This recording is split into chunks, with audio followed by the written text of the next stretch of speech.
What's going on, everybody? This is your man, Dr. John C. Turner, aka the Professor JT, aka Dr. JT. And I'm so excited to be here with this incredible episode of the Doc Chat.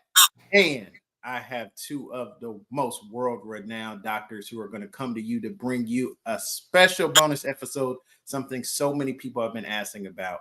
And that is after you become doctor, how do you turn yourself into a businessman? How do you get that book launch and how do you get that brand going? And I'm telling you, this is going to be an amazing, amazing episode. So, without further ado, I want to introduce Dr. Candice Randolph and Dr. Ramon Goins. And hey, if you are checking us out, let us know what doctorate program you are in.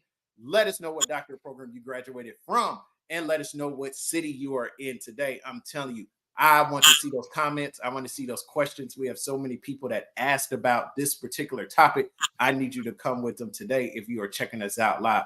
We're live on LinkedIn. We're live on YouTube. And this is going to be an incredible, incredible show. So without further ado, we are a respectable show here, the Doc Chat, and we're going to start. Ladies first, Dr. Candice Randolph. Welcome to the show. Let folks know where you graduated from with your doctor, what program it was in, and the work that you are doing now, along with your incredible book. Welcome to the Doc Chat. Good evening, everyone. I am Dr. Candice Randolph. You don't know how many, no matter how many times I say that, it still sounds new to me. I am a doctor of strategic leadership. I am an alumnus of Regent University, which is in Virginia Beach, Virginia. In addition to being an author, which you can catch the name of the book all night here, the Black American Church Leadership Dispensation and Challenges. I also own my own consulting firm. It's a leadership and organizational development consulting firm that specializes in helping people holistically understand the process of leadership. It helps organizations understand leadership, as well as helping organizations operate optimally. We absolutely love it, and we appreciate you being here. And without further ado, Dr. Ramon Goins, he is here tonight, and I'm telling you, we're just like Dr. Whitty here. We've been waiting all even for this too. What's up with you, Dr. Whitty? I'm telling you, we appreciate you checking in. And we appreciate Dr. Natalie. We appreciate you checking in with us as well. Doing great work over there at Concordia University. We appreciate you very much for checking in. Dr. Goins, welcome to the Doc Chat. Tell us a little bit about where you got your doctor from, what was your dissertation on, and the work that you do currently. Welcome to the show. Cool. Well, thank you so much for the invitation. Dr. Ramon Goings, founder of a company called Done Dissertation, and we help doctoral students across the world write and defend a dissertation in 1 year or less. I earned my doctorate in urban educational leadership from Morgan State University in Baltimore, Maryland. Shout out to any of my Morgan State Bears that are in the audience. Appreciate y'all for tuning in. And aside from that, I'm also an associate professor in the language literacy and culture doctoral program at the University of Maryland, Baltimore County. So not only do I do this work helping doctoral students as a business, but it's something I do in my profession as well as a professor. And I'm looking forward to this conversation and talk about all things, building your brand, publishing, all that stuff. And last thing about the dissertation topic was focused on Black male student success at HBCU. So I wanted to understand why they were successful and what about the institutional environment cultivated their success. We absolutely love it. And the folks are checking in today. Dr. Troy, Dr. Troy, we appreciate you so much for checking in. And congratulations on just defending. We welcome you to the Academy. That's some awesome stuff right there. And my guy, Dr. Ron, check out Dr. Ron tomorrow night, folks. He will finally be on the Doc Chat. And we are proud of you for just getting done with your doctorate as well. We can't wait to hear what you have to say. I'm telling you, we are live right here on the Doc Chat, and we're not going to waste no time. Dr. Randolph, tell us about the book. Tell us about the brand. Tell us about the business. Why do this as a doctor, and why do you feel it's important? So it's actually funny. When we originally set the date for this particular show, I did not realize, because we were going back and forth with dates to trying to get everything to work for the three of us. I actually gave a lecture 2 days ago via Zoom at the University of the Virgin Islands. And the topic was turning your intersectionality and passion into impactful research. It was a doctoral seminar class, and essentially you had free reign. But as I was preparing that presentation last week and then thinking to today, I was like, I'm kind of talking about the same thing all week, right? And that's why I did it. It's why I chose the topic that I chose. In my book, The Black American Church Leadership, Dispensation, and Challenges, I mentioned that one of the reasons I chose to study that subject matter, that I chose to look at the leadership system of the church and how those challenges and any shortcomings there or deficiencies matriculate out to the broader societal context, was because very rarely in life, as Black people in America, do we have such an autonomy to a degree on the subject matter that you get and how you shape that research. Whether you're doing a dissertation, a final manuscript, a capstone, a thesis, some type of project that has other, components of research in there. It is the first real time in our lives that we have the most autonomy when it comes to our subject matter, how we're choosing to approach that subject matter, what we're looking to find in that research. And for me, it's the intersectionality of who I am. It's being a woman, it's being a doctor, it's being a strategic leadership and a leadership expert, an org development expert. It's being somebody who is a member of the Black church, but not just the Black church, but other Black organizations and Black spaces in society. And when I really began to look at that crux, that not just the nucleus, but that perpendicular four-way street, I understood that for me, I had to explore the topic. I had a responsibility to explore the topic. Not to give anybody a spoiler alert, but it's Women in History Month. And in my book, I talk about gender bias, right? And so as a leadership expert, I had a responsibility to talk about gender bias in the oldest and most paramount institution for Black people in America. I had a responsibility to talk about ageism. I had a responsibility to talk about the educational gap and the wealth gap and the gap that exists between the communities that are served and the communities in which the churches, currently exist in. And so for me, drafting not just a manuscript that dealt with that, but leaning into my specific research interest, which are the cultural and racial implications on the implications of culture and race on leadership. It's not just those implications to Eurocentric paradigms, it's also intercultural implications. Sorry, guys, I have been up. I'm gonna warn y'all now. Those who are used to seeing me, I've been up a long time today, so I have coffee and water. My brain is moving a little slower, but so that's why you author the book. That's why you dig into the research.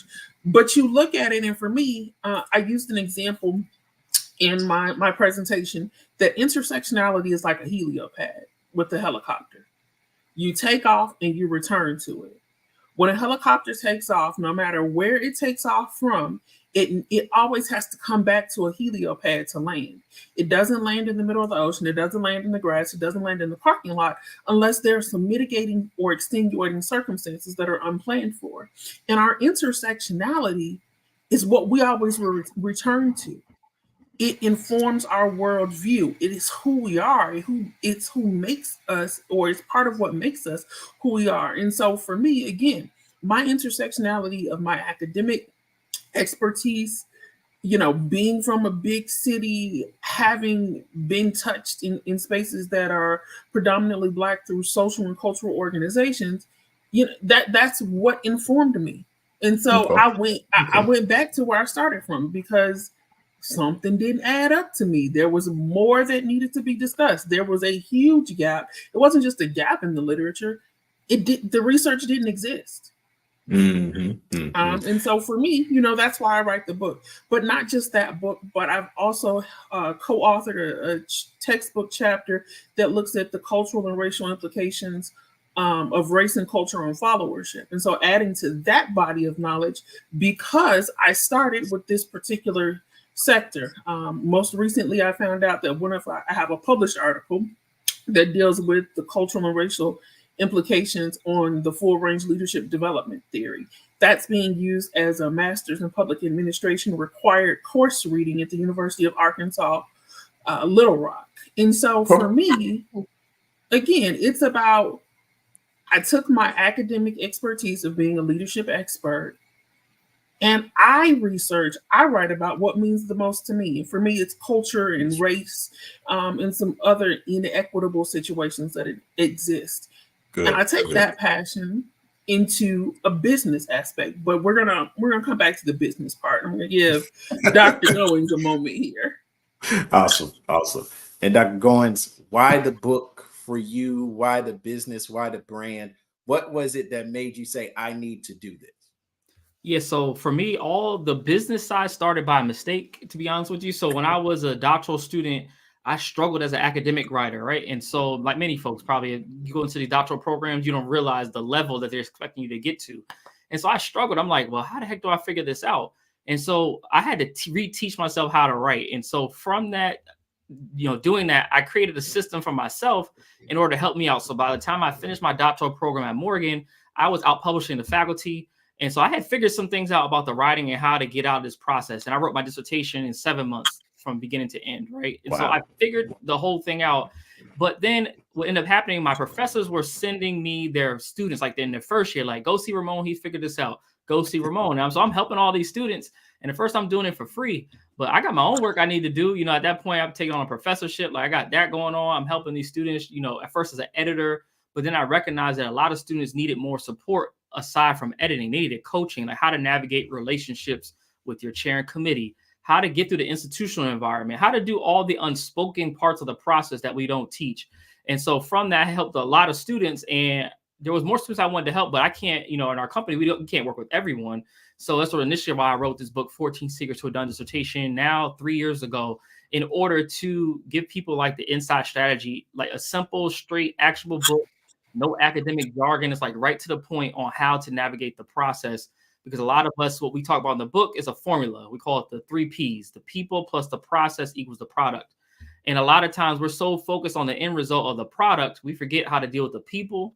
So we don't do things right with our committee and our chairs, and we don't really understand the process. So we might ask them simple things like, hey, here's my dissertation proposal that's 80 pages on a Friday afternoon. I look forward to feedback on Monday morning. Like, no, that's not happening. Like, faculty are not doing that. And so just navigating those things is really what pushed me to, develop the book and the business. It's kind of just grown from there. Initially helping out people one-on-one, but now we've had hundreds of students. And I just saw one of our alum, Dr. Ron Miller, who you're going to talk to tomorrow, is actually an alum of Done Dissertation. So now we've had students from all different types of disciplines all over the country that have successfully gotten out the dissertation process. Absolutely love it. We're just getting started here, folks. This is the Doc Chat Show. I see my guy, Dr. Little, checking in down there from Georgia. We appreciate you, my guy. And we see the new doctor, Dr. Torrey. Congratulations out here in the DMV. We absolutely love it. We appreciate the work that you're doing as well. So we're going to kick it back to Dr. Randolph, because now let's get back to what people are here for. How do you get the business started? What are some little nuances, say 2 or 3 things that you was like, if you want to do this for real, this is how you get started, and get started legally and professionally so you can look good. We ain't trying to do no scamming stuff out here. You know what I'm saying? You get doctor in front of your name, you trying to do the real deal. So what are some tips you would give Dr. Randolph kind of to get people started, and what should be a good starting life after you get your doctorate degree when it comes to your business, your brand, and possibly writing a book? Okay, so that's a loaded question. When I graduated, I actually already had my business legally started, meaning so step number one, I part of my background, for those who don't know, I have a law degree, right? So I'm all about legalities. Step number one is you have to register what you want the name of the company to be with whomever your Secretary of State office is. So for me, I live in Missouri. I had already registered the name, but this was at a point back in like 2017 or beginning of 2018, rather, when I had a vision of a consulting firm. I was praying, like, what's my next move? I was getting my second master's degree. The Lord showed me this program at Regent. It had consulting in it. And I was like, okay, great. I'm going to have a consulting firm. Let's have a name. So me being the overly ambitious person I am, I register the name. I start working on some cards, this logo. I outsourced it to Fiverr because, I wasn't raking in the dough. And it was like, okay, great, it started. And then a couple of years went by and I did nothing with it. It was just like, it wasn't like God hadn't told me. It's just that what I thought the Lord's vision wasn't what it actually was going to be. And in 2020, God really truly began to reveal the vision. And I was like, oh, I'm not going to do that. I'm actually going to take this degree that I'm getting, and this is where you're going with your life. And so at that point, I filed for my EIN number with the IRS so that you are a trackable, tax verifiable entity. I went through some rebranding. I had my logo redone by a professional graphic artist as opposed to the outsourcing it to Fiverr, so that I had consistent branding materials. And it's in the primary branding colors of the org are the gray, white, and royal that you see, but I also had it done in some PNG, so there's some all white versions and all black versions, so that it is inexchangeable or exchangeable across different platforms, right? And so you want to make sure that your branding's on point. You want to make sure that you're doing the legalities. You want to open up a separate account. I took, in order to apply for grants, you have to have an account that's separate from your regular operating account. And so whether you are opening an account with Chime or with Ally Bank or another local bank, if you belong to an organization that has a credit union, Phi Beta Sigma Fraternity Incorporated has a credit union, the Women of Alpha Kappa Alpha Sorority Incorporated have a credit union as well. Opening some type of a business account with them. If you're a veteran using Navy, Navy Federal Credit Union, open up something like that. It doesn't have to cost you a lot of money, but you need to be able to separately deposit yourself somewhere. If you need help with that, contact me at Finer Consulting Services, and we'll be happy to help you, build and get to that point of your organization. But you have to make sure that things are done properly in order. And once I had those foundational steps, it was okay. So now I know where I'm supposed to go, Lord. I know kind of, maybe sort of how I'm supposed to get there, and you're feeling your way out, right? Nobody says quit your job if you don't have to. If you choose to, that's great too. I did, but we'll get to that later. But after that, it was about really solidifying some branding pieces. One thing that I try to be very cognizant of when I am creating content, Canva is great. I love Canva. I use it all the time. But my favorite color is black. But my branding colors are not black. So no matter how much I love the color black, I can't create black graphics all the time, because then it's not being associated with my brand and with who I am. And so being extremely intentional about it. If you have a doctorate degree, people, if you are aspiring to have a doctorate degree, nothing irks me more than seeing somebody who's a janky doctor. Yes, I said the word janky, right? It's real. Just don't come half-stepping it with your presentation to the world. So the website that Dr. Turner just had up, I taught myself that. It took me a few hours to learn how to, do the pieces, but I purchased my domain. And for me, it was out of necessity. I had to teach myself how to do some things because of some financial struggles. My book trailer, someone was supposed to have done it for me, and then they ghosted me. To pay somebody to do it was a minimum of $600 with my publishing company. So I told myself, okay, look, you have a whole doctorate degree. You're going to sit here and figure it out. But part of that is using the right tools. Understand that you can't just like send somebody a whack form. Like, learn how to use things like Google Forms. Microsoft 365 has forms now. If you don't know how to use a Google form, at your very least, you should be sending somebody an attachment of a Word document. If you have the full version of Adobe, use fillable forms. Don't ask somebody to print something and send it to you. Like, I mean, you want your money, right? you have to operate with a yes, quality, consistency, professionalism.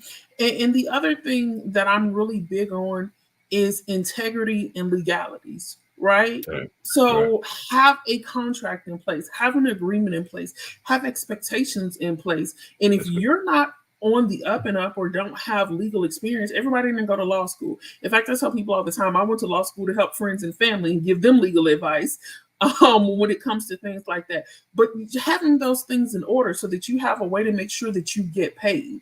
That's good.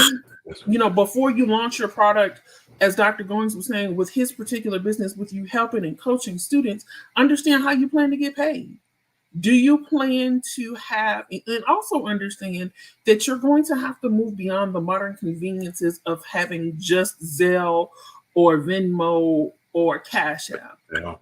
Having a professional PayPal account or setting up a Stripe store where you can send someone an invoice and make sure that you're including your cost in there so that when they get it, you're not asking them, okay, well, it's $200 a session, but I really need you to pay $285 because I have to cover the cost that I need to pay Stripe plus the tax. No, when you give somebody that amount, for instance, I also do coaching of doctoral and graduate students. It's $250 for the session. That is what I expect you to pay me. If there's anything that has to come off of payment form, I'm absorbing those costs because I don't like to be nickel and dimed as a consumer. That's good. That's good. We're just getting started here, folks. We appreciate that good wisdom from Dr. Randolph. We're going to shoot it over to Dr. Goins. 2 or 3 things you think you can give to great people when it comes to getting that business right as you become a doctor. We appreciate the soon-to-be doctor getting up out of there here at the end of spring 2024. Dr. Nick, I'm telling you, he's got a great chef business he does. He has books out. He is doing the game right. And I'm telling you, there is a way you could do this and be financially set. You could also make sure your business is reputable and people respect you. Dr. Goins, what tips would you give? Yeah, so a couple of things, right? So I'll build off of the foundation stuff. You get your paperwork together, that's fine. But I would even say even more important to that is figuring out what is it that I'm offering, right? So we're thinking about starting a business. You have to figure out what are you offering. Either it's a product that you're offering or is it a service. Figuring out what that is and then figuring out who is it for.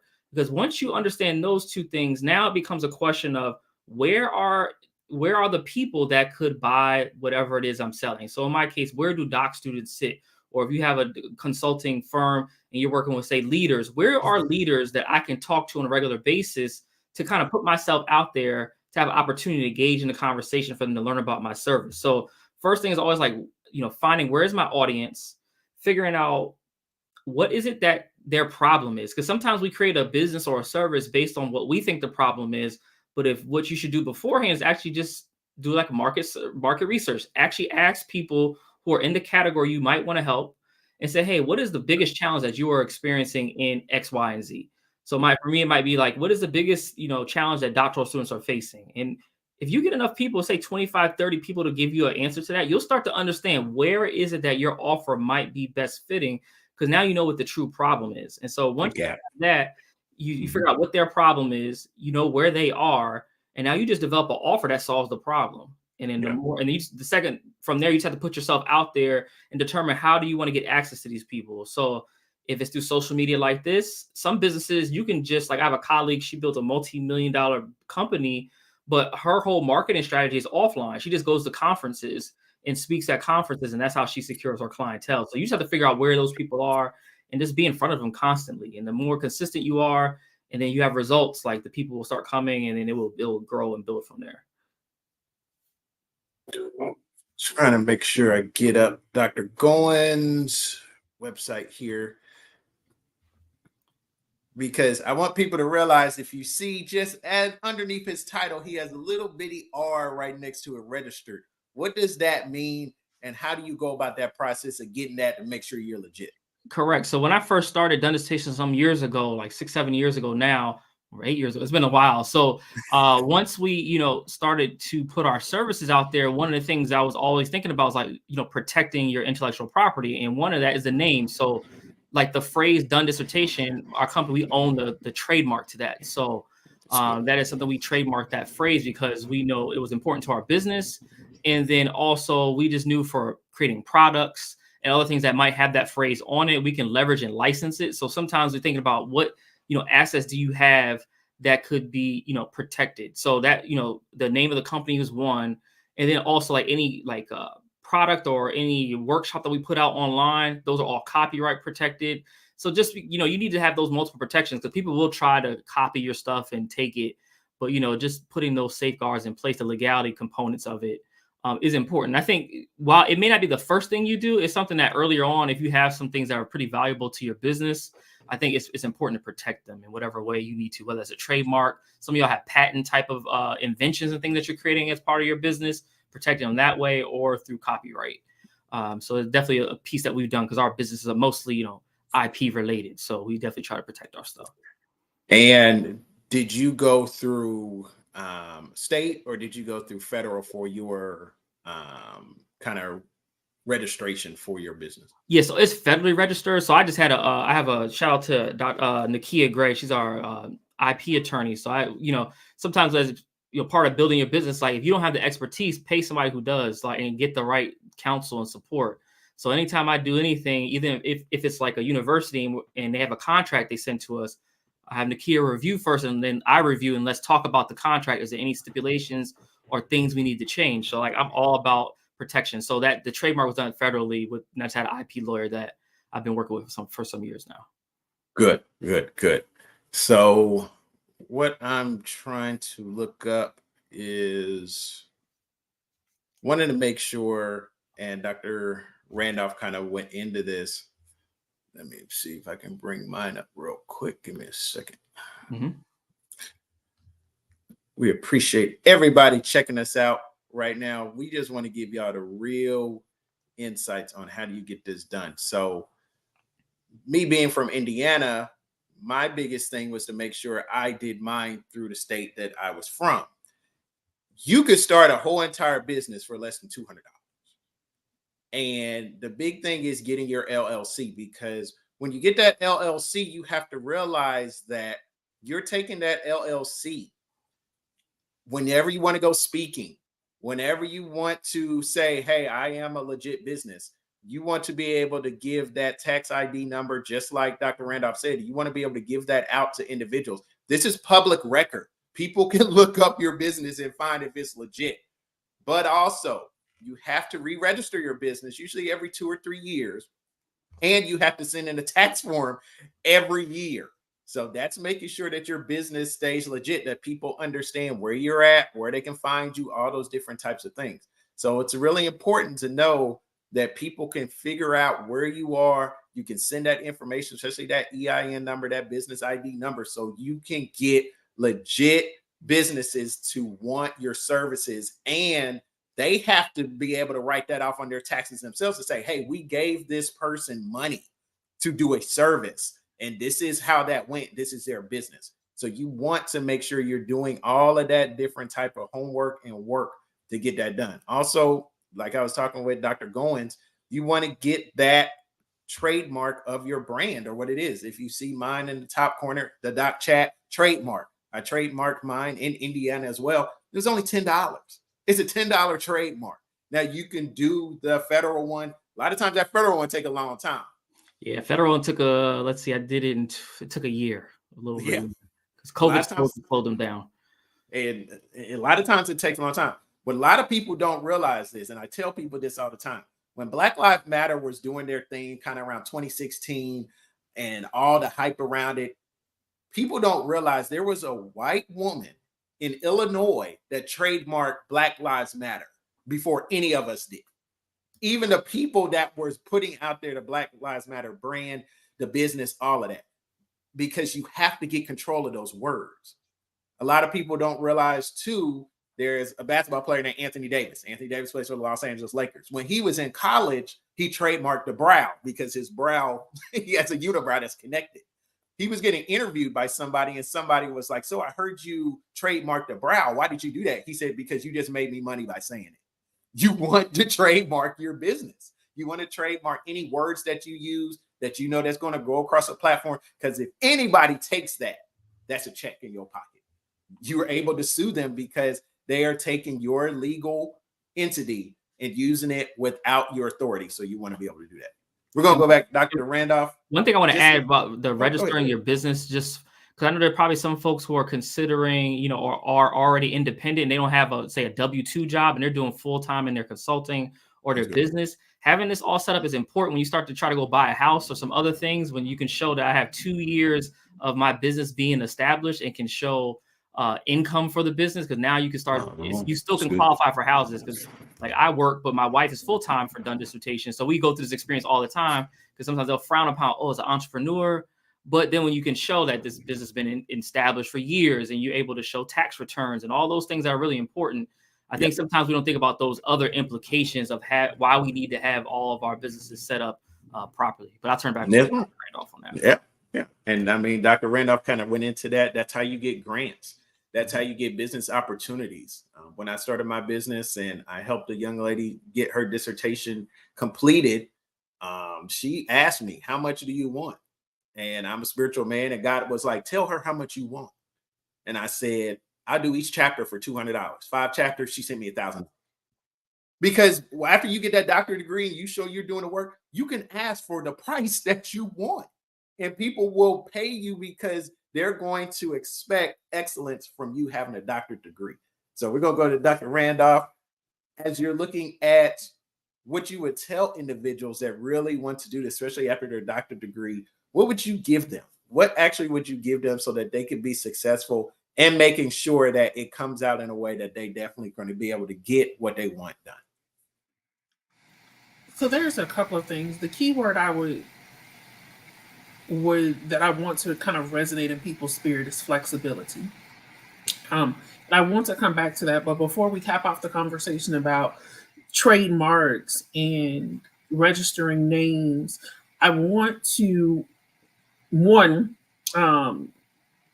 just the importance as you're developing your business, owning your own words. As Dr. Turner said, him and I were having a conversation one day, and I called him. I was driving down the street thinking about something, and I was like, hey, have you thought about getting this trademark? And he was like, well, I have this, but I don't have that. And I said, okay, well, here's my free info to you as a friend.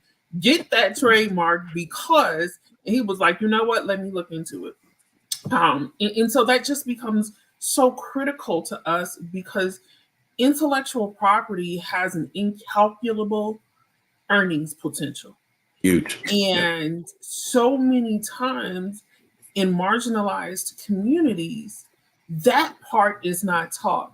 You're taught the part about registering this, or you're taught the part about registering the company's names, or DBAing, or setting up as an LLC versus a sole proprietorship, or, you know, even if you only earn $100 this year, put it on your taxes so you're starting to build that. But we don't talk about really capitalizing on that intangible part.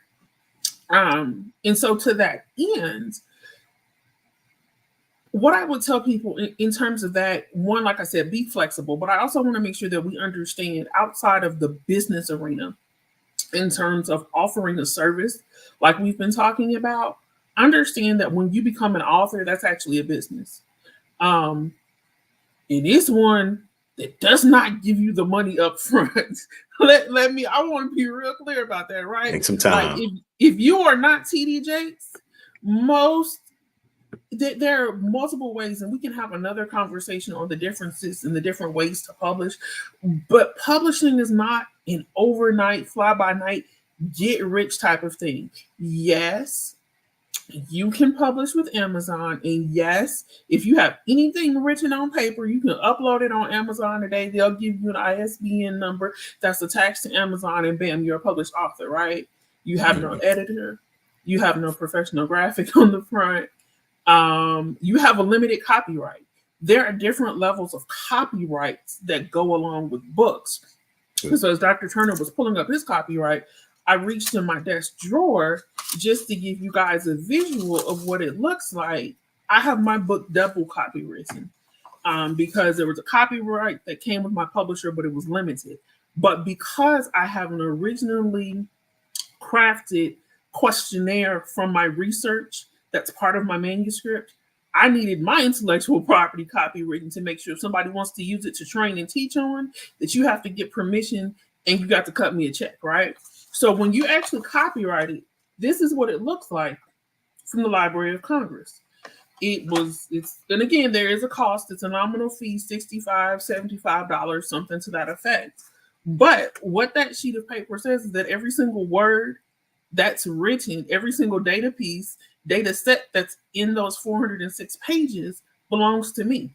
You can't go and run off copies of the book and present it in your class without creating a copyright infringement. So those of you all who are looking to go into the book spectrum of entrepreneurship or being a bookpreneur, I cannot advise you enough to make sure that you are working with a reputable publisher, that you are making sure that the intel that you're having it edited properly, that the images that you're using are intentional, because the images, some of you may and may not be able to see my shirt, but I was very intentional about the images that I chose to use on my book cover because I wanted them to communicate what was inside the book. I want you to be able to look at the cover and say, I know what we're going to talk about.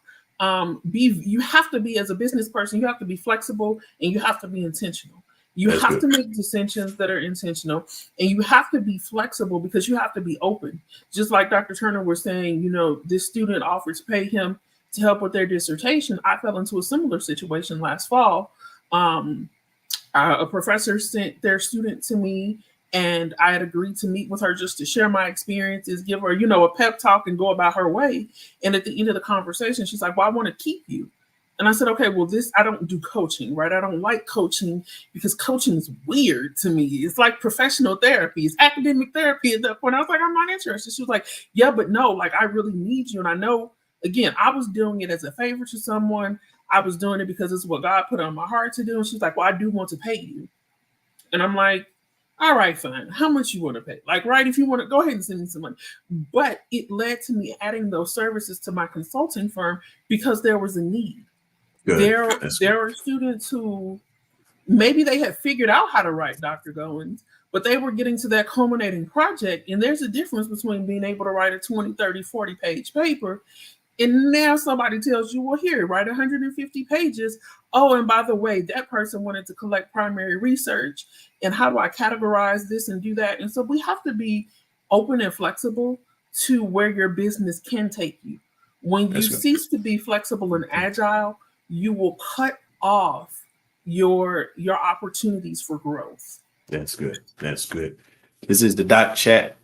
Man, I'm telling you, they dropping more dimes than Steph Curry behind the 3-point line, baby. I'm telling you right now, if you are not getting this, make sure you go back and listen to it, because these are the things that a lot of us like, man, I wish somebody would have told me those different types of things. Now, they just giving you a few free nuggets. They ain't giving you everything.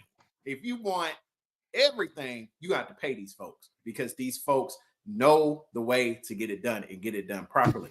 Because I want to make sure I show something else as well, as I stated with Dr. Goins and then with myself as well. You want to get that information on paper.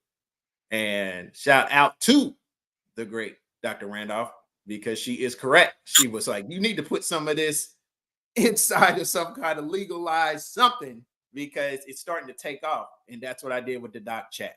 I made sure I got that officially certified and registered with the state of Indiana. And I'm happy that I did, because it has taken off in an incredible way.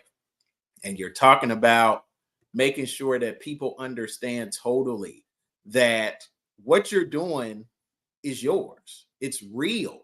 And don't be afraid to flex what you're doing. I'm seeing more and more, especially us as Black people.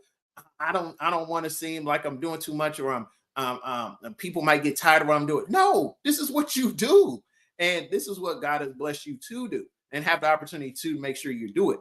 Just get it right, get it legal, because trust and believe, one bad day where people put your name out there in a bad way, and it can wreck everything you did business-wise. So you want to make sure you got all your stuff lined up because your name is important. Your reputation is important. If people can trust what you're doing, you're going to go very far. So we're going to go back to Dr. Goins here. Let me make sure we let y'all know if y'all are checking us out. Of course, keep with the questions, keep with the comments. My God, future Dr. Nick, he's coming with it. You're exactly right. That's why a lot of times I just use myself. I don't use anybody else because I don't want the problem. Because people are always going to want to check. And then, like you said, always have a paper trail. That's a huge deal. Dr. Camille, we appreciate you checking in. Dr. Camille will be on next week. If you do not know, that is our Women's Her Story Month episode that we're going to wrap up Women's History Month. And I can't wait to have Dr. Camille on. It's going to be absolutely incredible. Y'all are checking in and look at Dr. Whitty. Come on, Dr. Whitty. You got to talk to these two up here. These two. You got to talk with them if you want to get that rolling because they can get you rolling and make sure your stuff is legit. All right, we're going to go to Dr. Goins.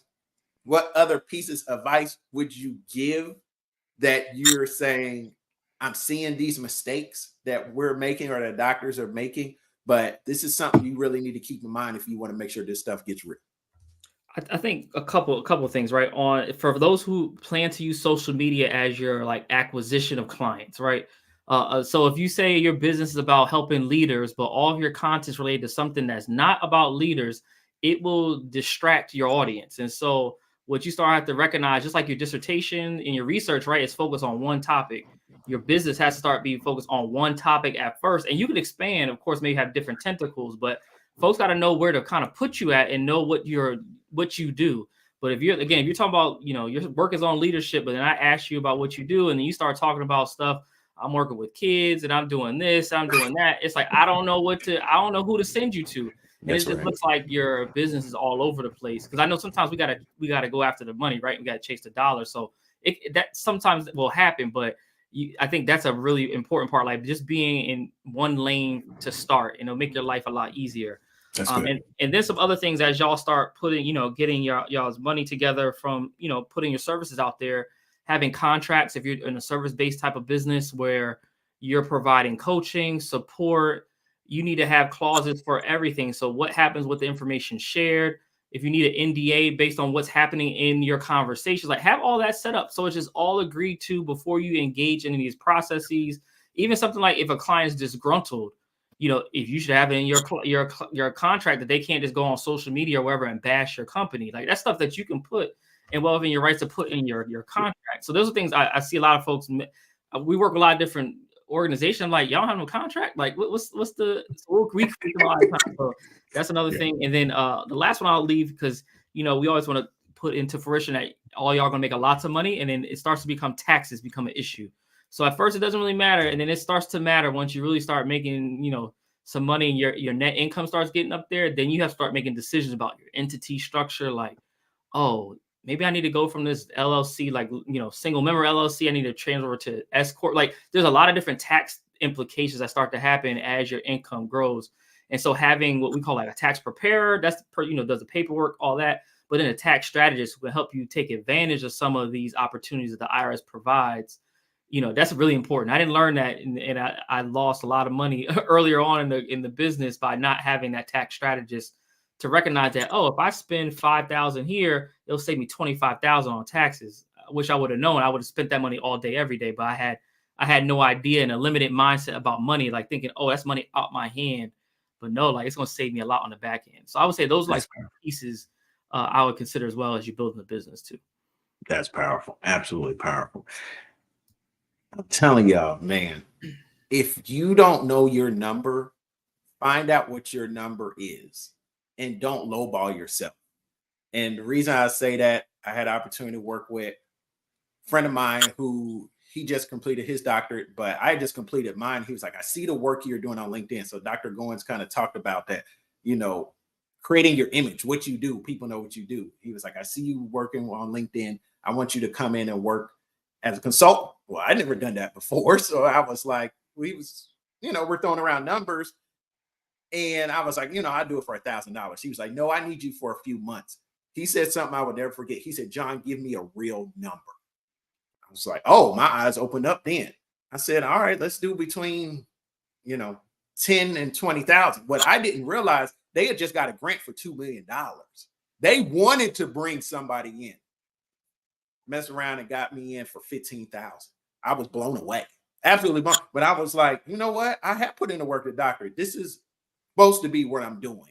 So don't be shocked when life starts to get good. You deserve that, folks. You deserve. I want to add. I'm gonna add to that. I had my wife and I, we help entrepreneurs like who are getting their business together, and we were helping somebody out, and we just looked at their number, what they were charging, and we did the math. And so basically, what they were doing was making about $17 an hour once we kind of got to it. And they have a doctorate, and I was like, why don't you just do something at your current job and just get rid of the business? If you just want to make $16 an hour, you could do that at your current job and just get a promotion. Like, it's not worth having a second business and having all this overhead and all these other things for that amount of money. So I think, yeah, definitely look at your numbers. What are you charging? What is it costing you to deliver the service? So your time, any things technology things that you're having to use, computer, software, do you need help from someone else? Scheduling, all these things. You got a Calendly account. Like, take all that stuff into account so that you really can be mindful about what does it cost you to run your business, and then charge your profit on top of that, so that you come out on top. There's no need to be, have a business look glossy online, but be poor in the bank account. Like that makes no sense to me. And so that was something that we learned from this one particular person, but it's always resonated. Like, just make sure you keep those bank accounts good, because this stuff can add up quick if you don't. For sure. Dr. Randolph. And if I can add to that, I would say, so first of all, I'm going to talk about the pathology of it real quickly. People will make you, or will attempt, if you let them, they will attempt to make you feel badly for saying stuff like, oh, I charge $200 a chapter for your dissertation, using Dr. Turner's example. Or if Dr. Goins says, okay, sure, I can show you how to do, get your business plan activated and get your trademark, but I'll give you your 30-minute consultation. I give everybody a 30-minute consultation for free. In that consultation, I'm not solving your problems. I'm not giving you an OD diagnosis. What I'm doing is listening to what you think the problem is, to see if I'm confident I can help you. But after that, then we're charging hourly rates, right? The world will make you feel bad if you let them, for saying, well, if you want me to read and edit this chapter for you, it's $500 a chapter. Do not let anybody guilt you into doing yourself a disservice. That's right. In that, quit doing stuff for free. And I had to tell a friend of mine last week before that, she was dealing with a contract issue with a client. She's an educational consultant. She ran into an issue with the client. I helped her through the issue, but after it was over, I was like, you should have someone revisit your contract just to look at some different clauses and stipulations. And so she called me the next day and was like, well, I was thinking, and did you want to take a look at it? I said, well, it's not that I'm not willing to. I said, but I can't keep doing work for free. I said, so if you would like me to look at it, I'm willing to do it, but I'm going to have to charge you. And it's not because I didn't love her, and it's not because I just have some inherent desire to take people's money.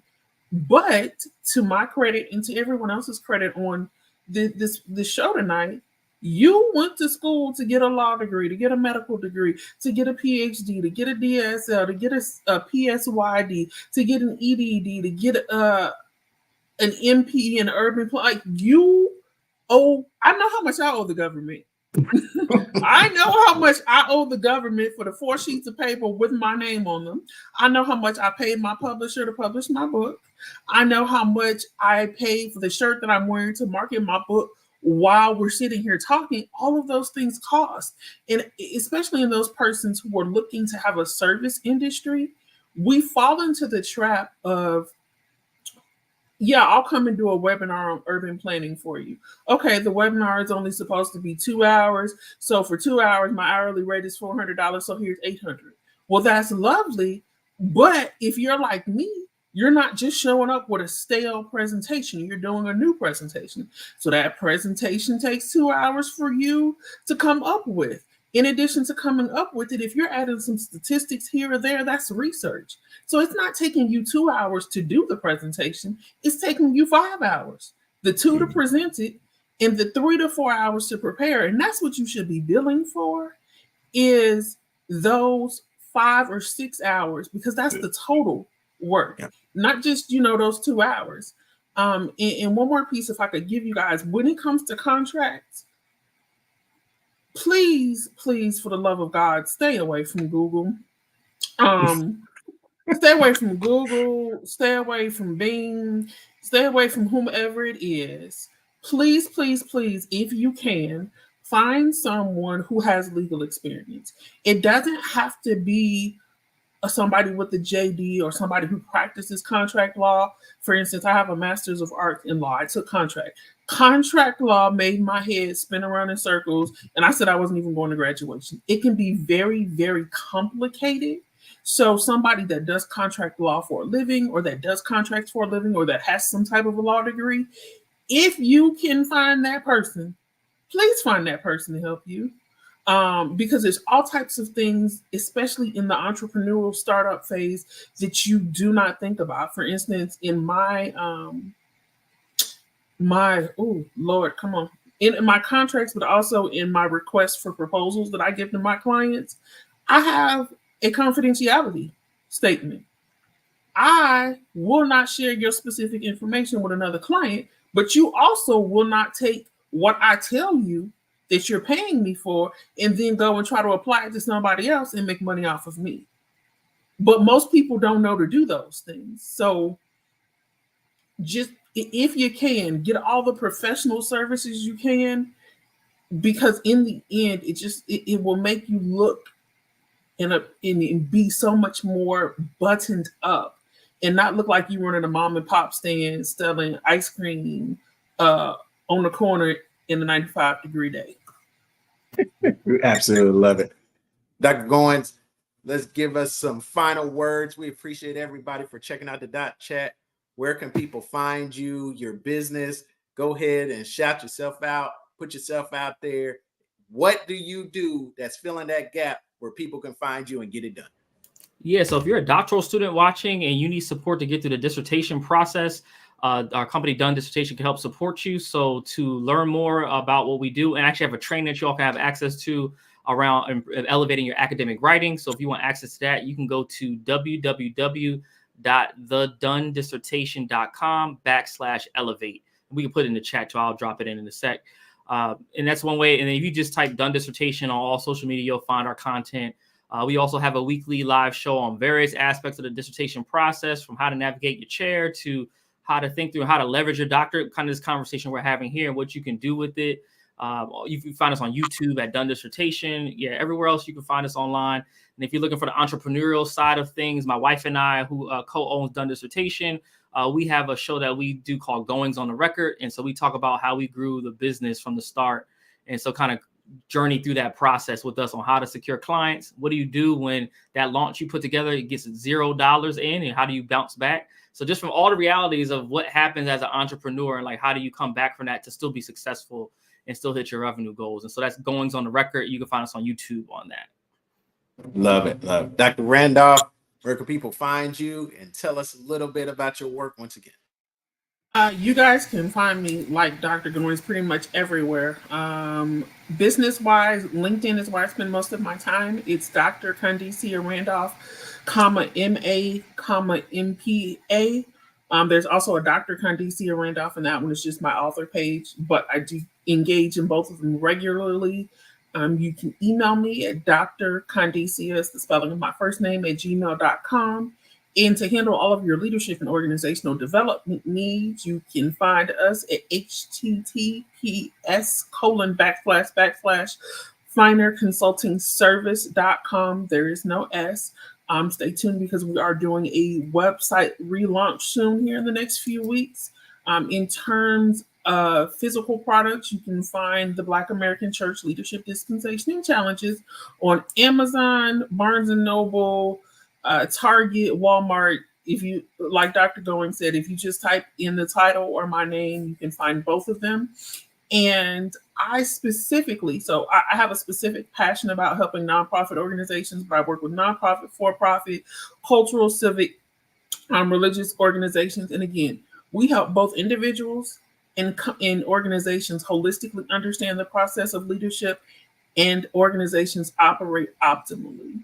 So that is the key. Operate optimally. If you're a nonprofit and you're looking to maximize your global output, then we're the people you want to see. And real quick, Dr. Randolph, is your book available via like your own website?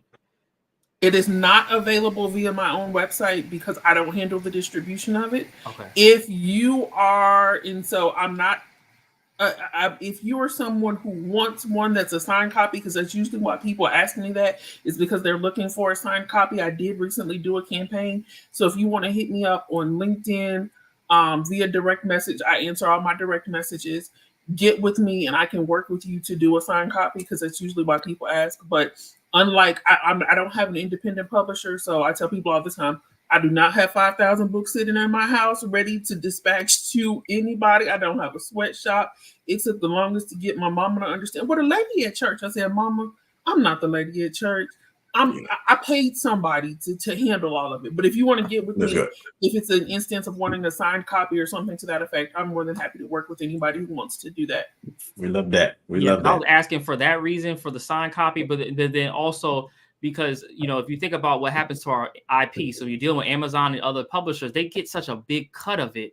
So this is why, like, I'm all for like owning and being able to distribute, because then I own how it gets distributed and then I can be able to take the profit. So that's why I was like, I want people to support your book and buy it at, you know, so you get the most of the funds from the sale. Great point. The publisher that I chose to go with when I negotiated my contract, like if Amazon, whether Amazon pays full price for it, like the other week, the hard copies were 57% off. I was like, I don't care, because my commissions, I was like, it's already, I went to Barnes and Noble. I signed some at Barnes and Noble. I told the lady, I said, use your discount. She was like, oh, doesn't that affect your royalty? Nope. I said my royalty when I signed my contract. She was like, oh, okay. So, you know, for those purposes, and then running back and forth to the store and all of that, it becomes, because I've done that with some other books, and, you know, by the time you flush it out, which, to your point, it's why you got to know what you sign. I tell people all the time, when you're signing these books, if you guys are looking to publish a book, please, please, please, please read it and make sure that you actually you retain your intellectual property.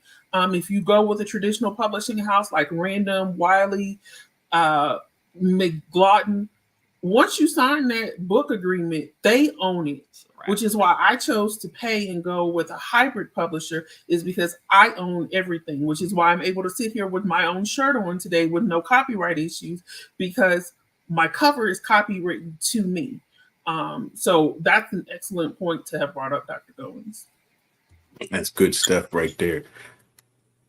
And something on that end that we want to make sure people understand too, if there's ever a class or if there's ever any kind of program that wants your book, you could send it out yourself. I don't know if I told Dr. Randolph, and of course we have our book, The Dr. Talker, which she was a great author in that particular book that we were absolutely so happy to get out.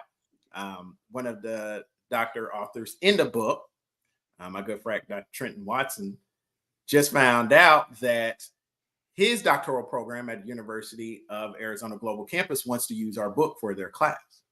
Now, I reached out to my great publisher, who was Denola Burton of Enhanced DNA Publishing, and she was like, you don't have to come to me. That's your book.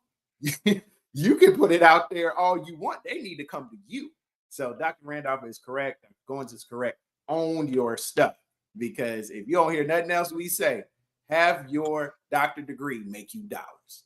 That's it. That's the show, folks. That's it. So we are so happy that everybody was able to tune in. Everybody that got great knowledge, great feedback. And I'm telling you, reach out to these great doctors. You want to learn more. They are both on LinkedIn. That's where I found them. That's where I connected with them. I have known Dr. Goins and Dr. Randolph for a long time. And I'm telling you, they are the gurus of what they do. They do incredible work, and you need to make sure you connect with them and touch base with them. So all the commenters, everybody that checked us out, thank y'all so much. We're going to be back here tomorrow night. We have a great show lined up. Thank y'all so much. Let me put that up there one more time, because this is the feedback that gets you more dollars, gets you more opportunities when you get it from the people that use your services. So shout out to Dr. Goins. Dr. Ron definitely came through his program and it worked for him. And I know it could work for you as well. So once again, thank y'all so much for the incredible evening. the incredible words that were used. These great doctors are here to serve you. And this is the Doc Chat. I appreciate y'all once again. And until next time, folks, we say peace out.